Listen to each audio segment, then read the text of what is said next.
Times Square is so crazy. Isn't it? I don't know anyone who lives here. Yours truly. I got off the bus from Jersey. I thought this was the cool place to live. It's motherfucking Times Square.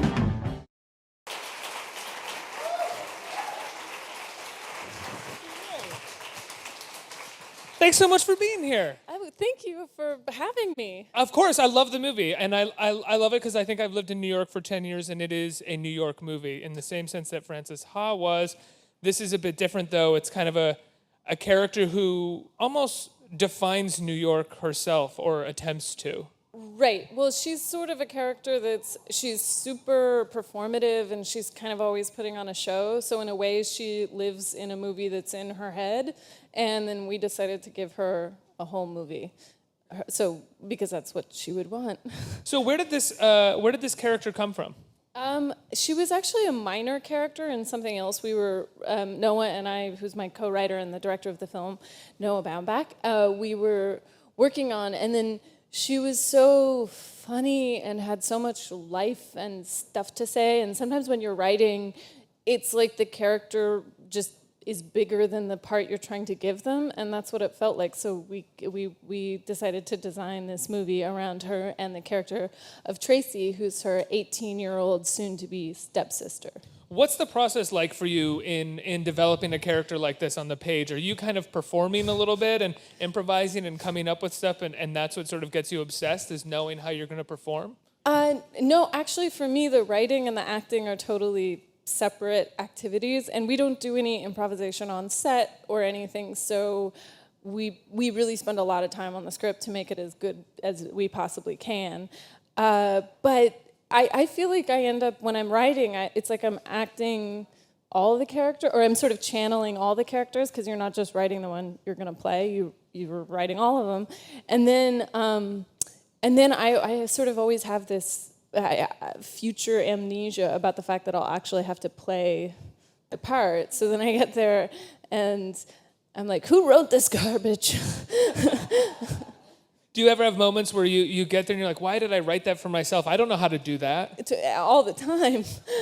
Especially, yeah, I mean, like, Brooke has a lot of really long, wordy, weird speeches, and I felt like the whole time I was like, why did I give myself this much to do? This is too much. But so, yeah, all the time. Well, not even the long, wordy speeches. I mean, even in that clip that we just saw, there is something that is, I think it might have been one of my favorite parts of the movie, is when you're coming down off of the bleachers, you're kind of looking at her, waiting for the response that you were hoping to get. Yes. So you start kind of twitching and like... Right. Well, we had written into the script in that introduction that she's going to walk down the TKTS steps, and that she starts a gesture that she thought was long enough to fill the whole steps, but then realizes halfway down that it's not long enough, and then she has to make the decision to like reset and represent, and we didn't know that it would totally work, but then the steps are quite long. So it worked. Can you talk about your collaboration with Noah Baumbach? You started with Frances Ha, and you move on to this. What's the writing process like there?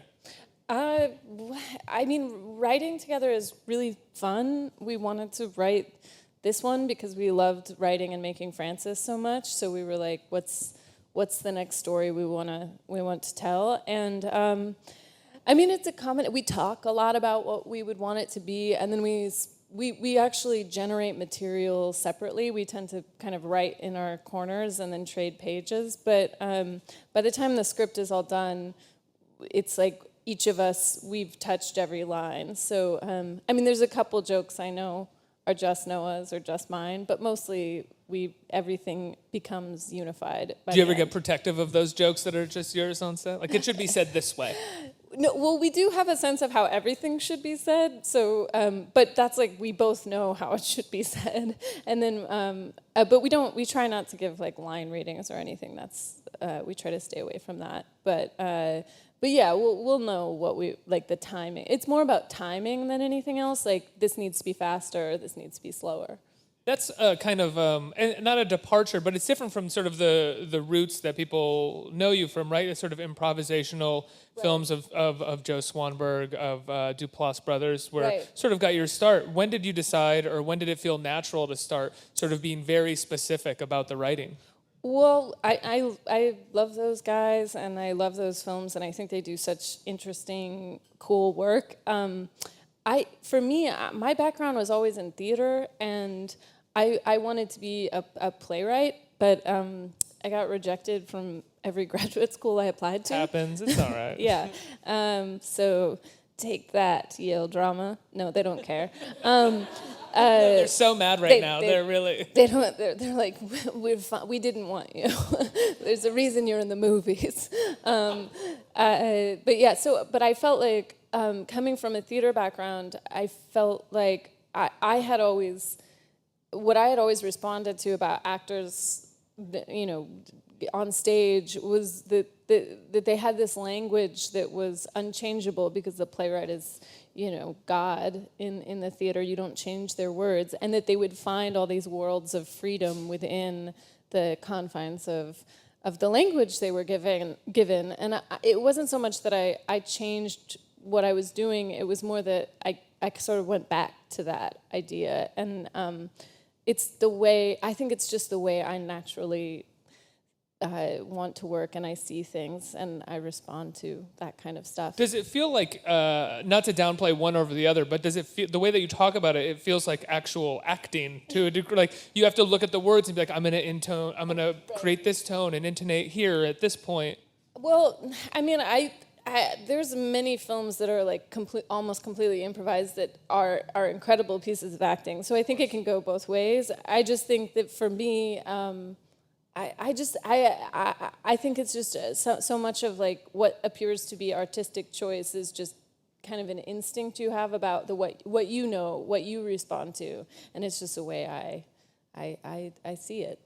You're so good at embodying these roles, especially with Frances and Brooke. I feel like people sometimes sort of conflate your life and your personality with these characters. Have you ever noticed that, like with Frances Ha, where people like, was this like what New York was like for you when you first moved here? Yeah, well, actually, I have more people come up to me about Frances or now Mistress, and they don't say, "Is that you?" They say, "That's me." They'll say, "I am that girl," or they'll like they feel personally connected to it. I mean, pieces of autobiography are littered all over my movies, but none of the people are actually me, and none of those things actually happen to me. So, but I'm happy if people think, "Oh, that's just her," because it means they're believing the movie, or I hope that's what's happening. I mean, it feels very personal when you're watching it. You're incredibly believable as these characters. Thank you. Was there something specifically about Brooke that you related to, maybe more than other stuff? Well, actually, I mean, Brooke in a way contained less of even the stuff from my life. The character of Tracy, who's the 18-year-old college student who comes to go to school in New York, she goes to Barnard. That in a way was more my background and what I experienced when I was 18. And Brooke in a way is kind of it's an amalgamation of different people I've known, but also high fiction. I mean, so much of it is just sheer invention. So performative. It's performative, yeah. But that's what she is. Yeah, she's always performing. Is there a sense when you do Frances Ha and you do Mistress America, what does New York mean to you, or why is that a place that you want to tell these stories? How do these characters represent that city? Well, I live here in New York, and I have done since I was 18, and I came to college here. And I think I mean, I've never really lost the feeling of New York being the ultimate city of dreams for me. And I think so much of what I'm interested in as a writer and an actor is people who want things and are striving, and that is only New York. That is like New York to the max. I mean, it's everywhere. But like for some reason, New York. I would always have this feeling when I was, just out of college, just freshly rejected from graduate schools, and starting out, like that I would wake up in the morning, and I would feel like I know somebody in this city, many people in this city have woken up earlier than me, they're working harder than me, they're hitting it more, like, and I guess there's a way in which you could find that demoralizing, but for me I found it energizing, like we're all out there trying to make it work, and I loved taking the train in early and seeing everyone going to chase something down. I couldn't agree with that more. There is, I don't know what it is about New York City, but there is that thing, no matter how comfortable you get or where you are, you do wake up in the morning and think to yourself, I could just do it better and harder. Yeah. And somebody else is doing it somewhere. Yeah, it's well, I'm from Northern California, and it's a slightly different psychology. And I feel like a lot of all the guys I had like crushes on when I was in high school were all we would always describe them as like slacker geniuses. Like they got 1,600 on their SATs, but like they didn't care, you know.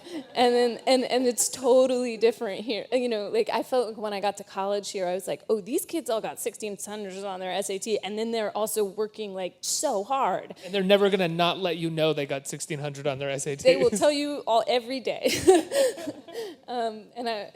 But it's kind of just a difference.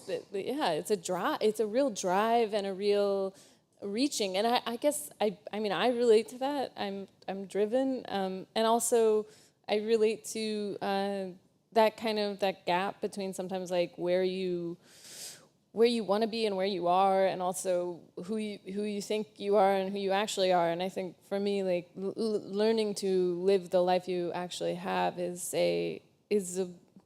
that's kind of the goal. There was a period, I think, earlier in your career where you had started making a movie like Alfie, right? With I'll just let it be Alfie. Was that not what it was called? It's called Arthur. Arthur, excuse me. There was a movie called Alfie. No, but I wasn't in it.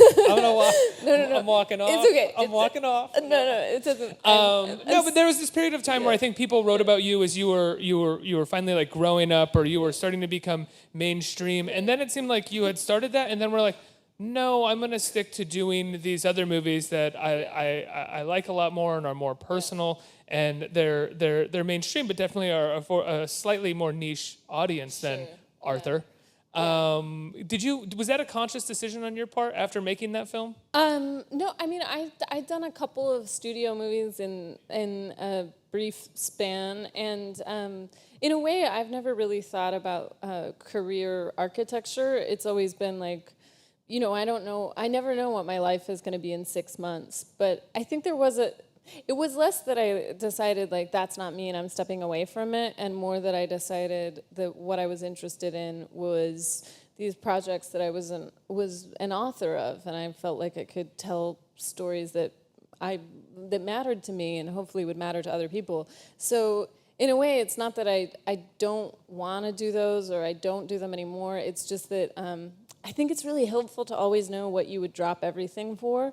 Like, that kind of organizes your whole life, especially when you're in an industry that's so dependent on other people saying yes, or we want you, or we want your project or your acting skills. And I think it can get really easy to get swayed by what other people seem to think is good, or what other people tell you is a smart career decision. And I think to kind of keep your sanity, you have to be like, I'm open to everything that's coming, but I know what my true north is, and so everything kind of is organized around that. And for me, my true north is talkies about ladies.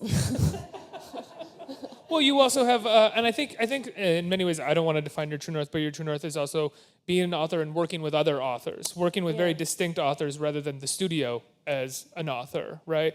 Like you have a Todd Solondz film coming out that you're doing. There's a Mike Mills film. You've worked with Whit Stillman. All of these are very particular authors of their work. Yeah. I mean, I think one of my favorite parts about films is it's a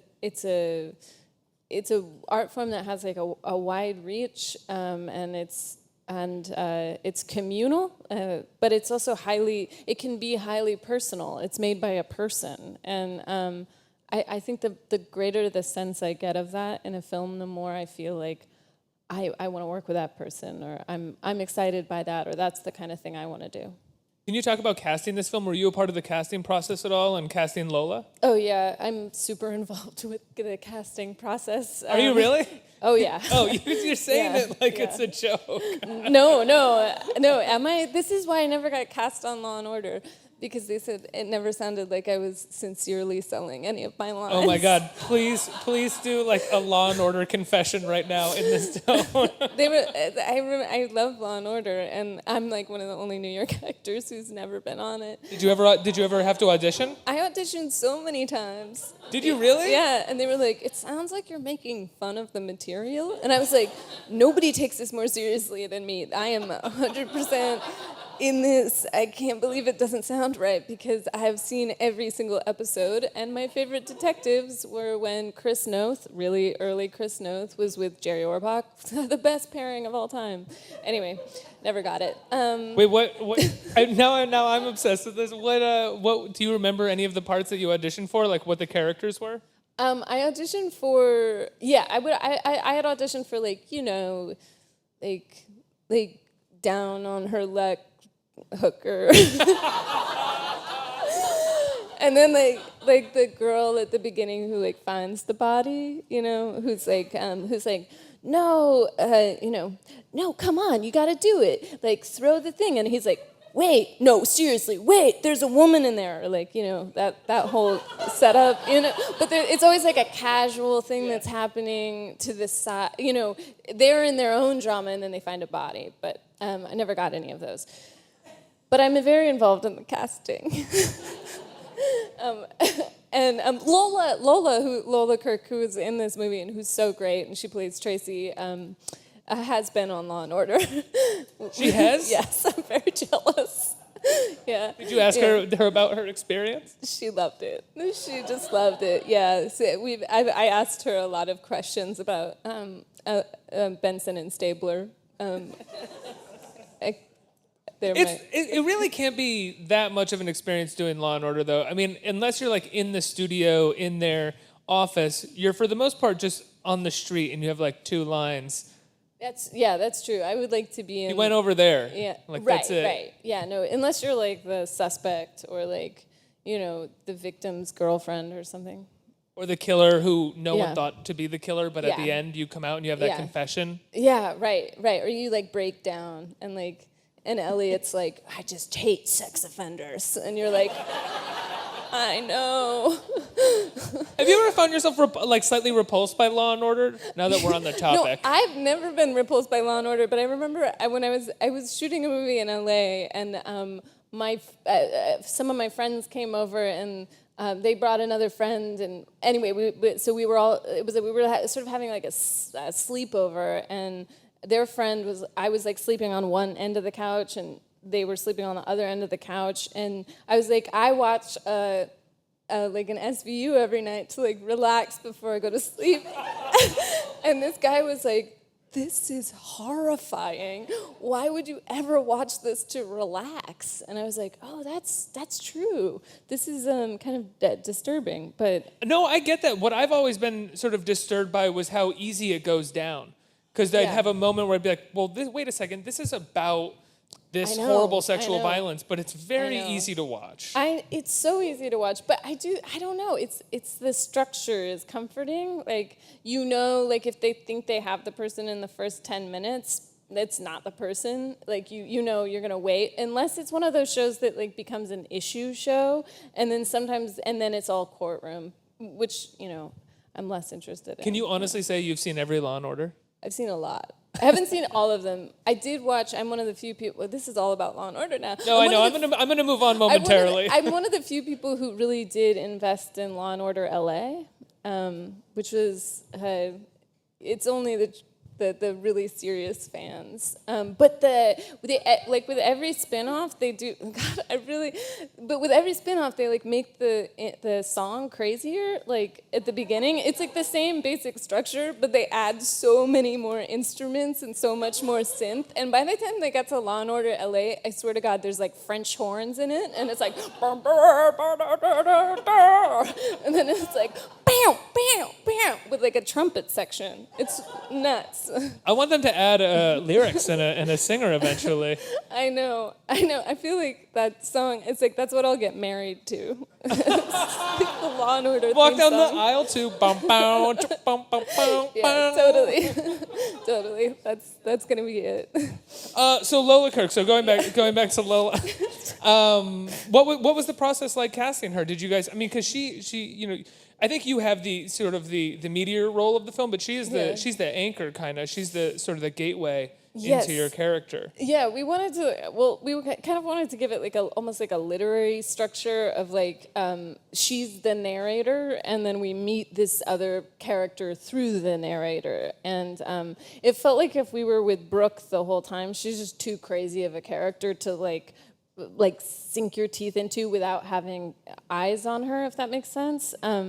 So yeah, I mean, and then but Lola's character Tracy is really like the heart and soul of the movie. So we needed someone who was, funny, but also you really felt for her, and that she felt like an 18-year-old girl. So we auditioned a lot of people, and Lola like stood out right away. But then we had her audition, I don't know, 10 times because we wanted to make sure that she was up for it, and she's so great in it. Can you talk a little bit? I know Noah directed it, and it might be maybe him that chooses the artist, but the music in the film, the people from Galaxy 500, amazing band. If you guys don't know, Galaxy 500, an incredible indie band from the 90s and now. But the music that they're doing in it is so cool.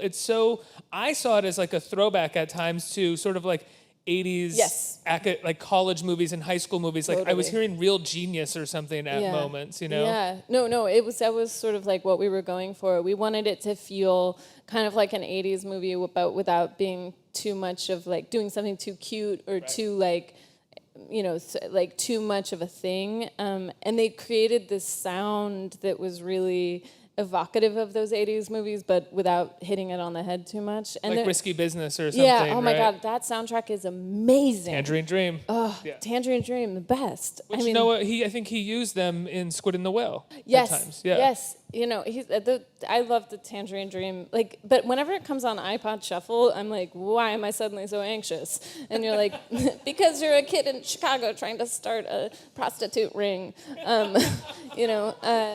But anyway, but the music I am pretty involved with because it is so much of it's one of the things I love about movies is both score and then the songs that you can put in them, and we were excited about that kind of OMD psychedelic furs sound, and we put some of it in there. It's really great. Thank you. I loved it. Wait, so you're involved in choosing the songs. Who chose Modern Love for Frances Ha? Modern Love was a sort of joint decision, but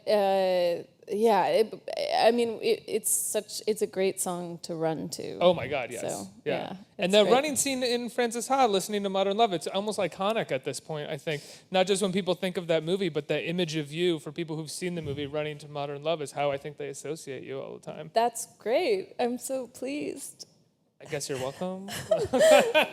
I think we have some time for questions. Does anyone have any questions? Hi there, I'm a big fan of your work. Thank you for coming. Frances was a dancer. Do you have any formal dance training? Yeah, I wanted to be a ballet dancer when I was growing up, and I was pretty serious about it until I got to be about 12, and when you get to be about 12, your body becomes not right for classical ballet, and mine became not right. So then I started doing all different kind of styles of dance, and I never became a professional dancer, but I love it, and I knew a lot of modern dancers at my college, and so that world was something I was really interested in, and I think it's such a beautiful art form, and I love going to it. I also love dance in movies. In Mistress America, we wanted all the characters in the big sort of screwball set piece in the house to do a dance, but there was no way to like elegantly write into it and write out of it that made sense. So maybe another movie. We had a little dance scene in the beginning. Yeah, a small, brief. Yes, that's right.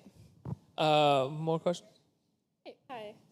So, kind of touching on that, much of your comedy seems to be physical. Yeah. Do you want to just maybe talk about your influences on that and like how you've done? Sure. Yeah. Mariska Hargitay. Yeah. Yeah. Hers is all in the eyes, in her like empathetic eyes. I mean, one of the ways that Noah and our DP Sam shoots Francis and shot Mistress America is kind of from far away. Medium shots or wide shots, and really designing them so that like 2 or 3 pages or 4 pages of dialogue plays through one shot with people walking in and out of the frame. And it does sort of 2 things. The one thing is it allows the rhythm of the words to be communicated through just the script as opposed to like editing. And I think movies often create rhythm by editing, and we try to create rhythm with the language.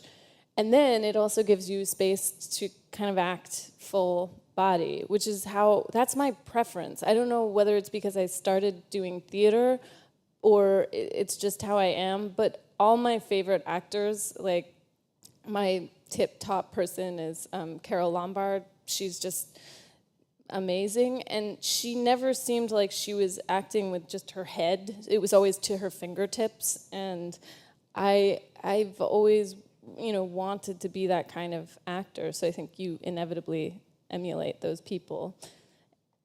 Do you think about her sometimes when you're performing, or do you try to get everything out of your head and do something that's... I don't think about it actively when I'm performing. It's just, I think I just honor those obsessions in general, and then they grow inside you, and it's not like you have to think about it. They're just there. They're just part of what you think movies are and cinema is. How are you at disassociating yourself from the movie when you go into the editing process? Can you look at yourself and sort of be aware of what's good and what's not good? Yeah, I'm pretty good at that. I mean, it's always, there's like a moment of trauma when you see yourself on screen because you didn't... Oh, I sound like that? Yeah, it's like hearing, I feel like the 90s version of like hearing yourself on an answering machine. You'd always be like, like, I sound horrible.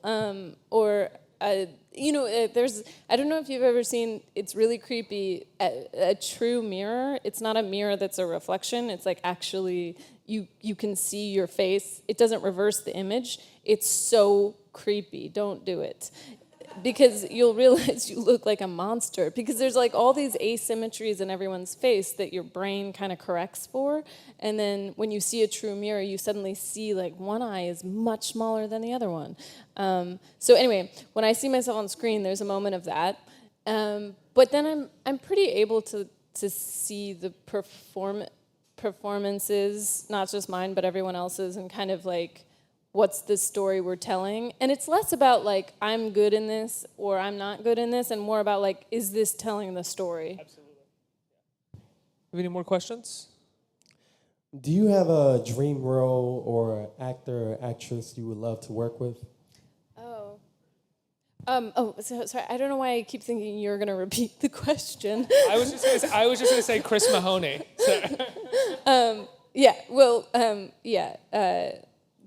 The 2 detectives on Law and Order, definitely. But then, I would love to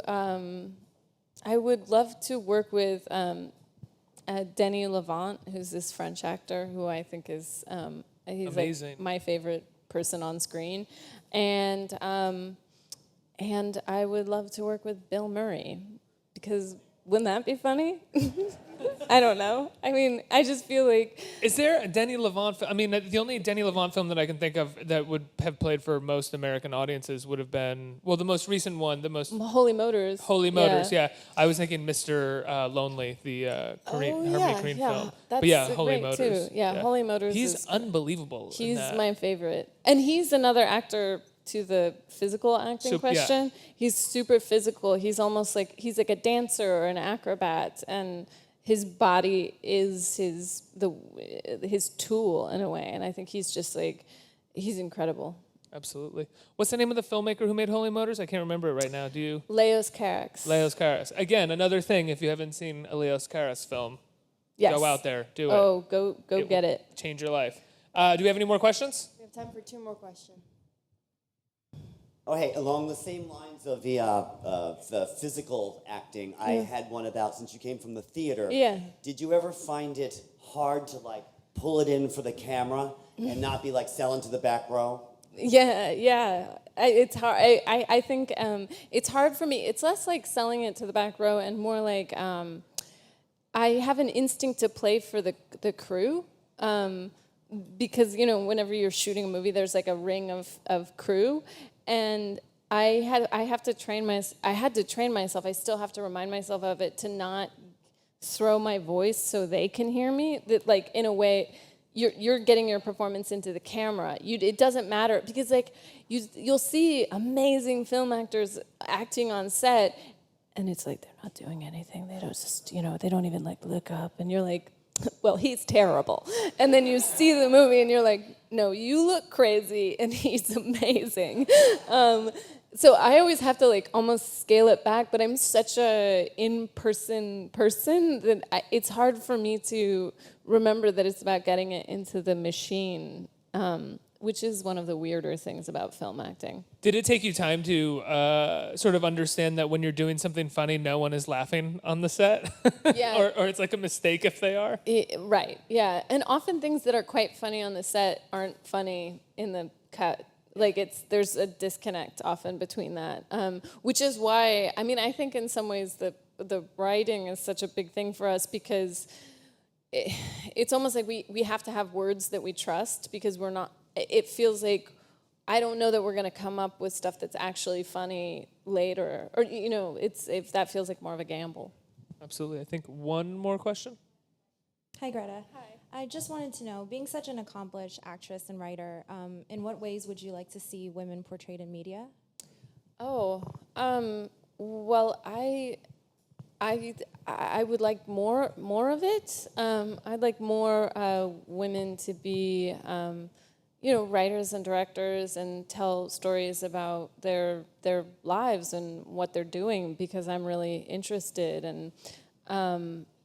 And yeah, I mean, I think there's so many amazing women who've done things recently, and just more of them. Do you think it's difficult to get more? Do you think that it's still a somewhat of a, I mean, of course it is. It's not a question of do you think it's still, but it's still a somewhat sexist world that we live in. And yeah. I mean, then there's, I keep track of the kind of the numbers whenever they do a study that's released about like how many women are directors. And I think in 2014, of the top 100 films, like 1.7% were directed by women. That's not good. So I don't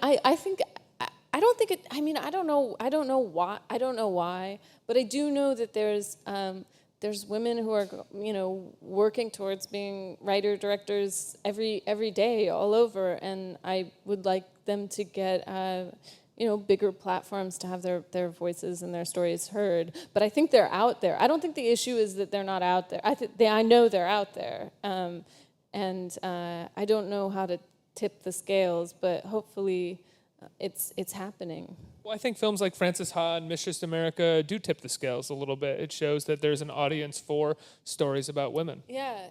I mean, I hope that's what I want. But yeah, there's so many people I admire who are really drawing attention to it, and hopefully, I always think whenever I get nervous about like, is this worth it? Should I do this? I'm like, I really honestly think about like a girl who's 12 right now, that I hope that when she's in 20 years, when she's 32, that half of all films will be directed by women, and the only way she's going to get that is if I make myself do the scary thing, or if other people make themselves do the scary thing, and that people give them money to do it.